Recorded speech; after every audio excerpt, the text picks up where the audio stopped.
Today we're going to talk about the benefits of a 529 plan being part of your overall wealth planning and part of passing down the values of education for multiple generations. And we've talked about why education is so important, especially around the compounding impact on the wealth gap. Education drives innovation, drives our technology, it drives our economy. And so we want to make sure that future generations have access to quality education. Having invested a lot of time and effort into learning about this, I found that there's a big disparity on who has access to quality education, and that disparity is only increasing. And when we're in this coronavirus time period and school districts are investing in infrastructure for education and online learning or distance learning, I believe that the ability to access that quality education is more important now than it's ever been, and it will be a significant advantage in maintaining and growing your family's wealth. And so from today, we're going to talk about how we can use or how we can overfund a 529 plan to benefit your future generations.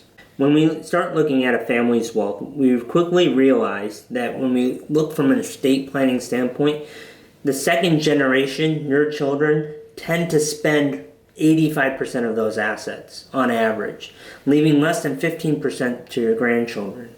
And so what we found that helps create an alignment between your values and what's important to you and your goals is by creating very specific values-based approach in terms of financial planning. When we start looking at a family's wealth, and you realize that that family realizes that they're going to have an impact on multiple generations, one of the things that we have to consider is our values.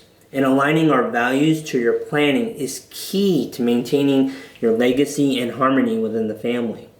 And so when you're having family meetings around your wealth and distributions of wealth and irrevocable trust, having a 529 plan there makes it clear to the entire family that the goal of that 529 plan is to make sure that there's money for education for future generations. Education planning started early in the 1980s with UTMA accounts, Uniform Transfers to Minors Act, and these were great because you could put money in there, and some of it was tax-free earnings. I think it's about $1,500.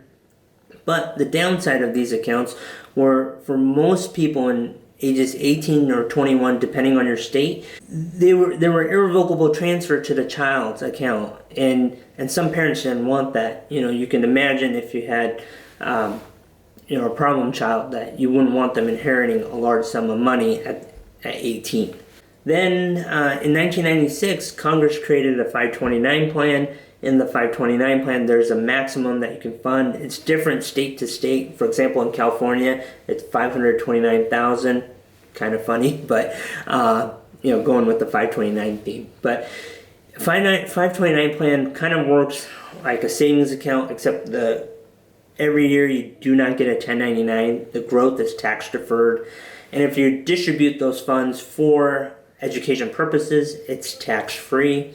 And so you can really use the compounding effect of a 529 plan to fund multiple generations of education expenses. One of the benefits of a 529 plan from a planning perspective, especially within estate planning, is that they're so flexible. They're extremely flexible. So you can change beneficiaries, you can change owners at any time.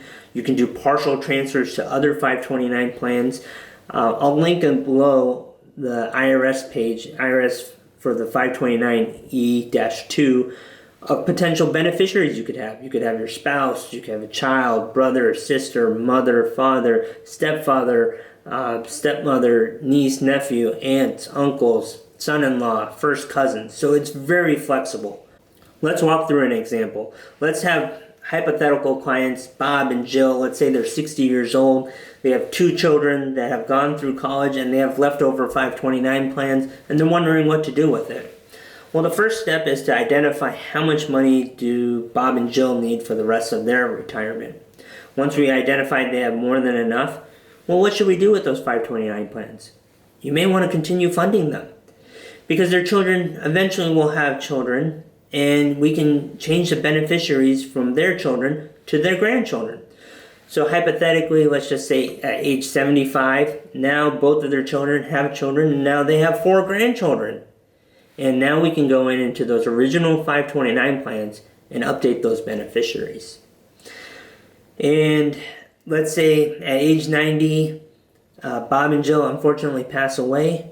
Their 4 grandchildren now can be the owners of those plans and the beneficiaries, and now they have 30 years tax-deferred and tax-free growth if it's used for education. And so there are many ways to structure this, and this could last for multiple generations. Eventually there will be a shortfall due to the withdrawals being larger than the growth in the account. But with a minimal amount of funding, you can get by that, and the shortfall could be avoided altogether. Wow, the 529 plan sounds great. What are some reasons why it could potentially not work out so great? Well, the first reason is your children. Unfortunately, once the original owners of the 529 pass and it goes to your children, well, now they are the owners, and they can change the beneficiaries, they can change distributions. They, in fact, could say, hey, we need a new car, and we don't have funds from other accounts. We're going to take money out of this 529 plan, pay the 10% penalty, and use those funds. So, there's got to be some, family trust involved in this that doesn't happen. But I've even seen some families create a trust to hold a 529 plan. And so then the trustees are bound by the fiduciary duty to adhere to the trust. Some extra cost, but if it gives you peace of mind, then it could be well worth it in the long run.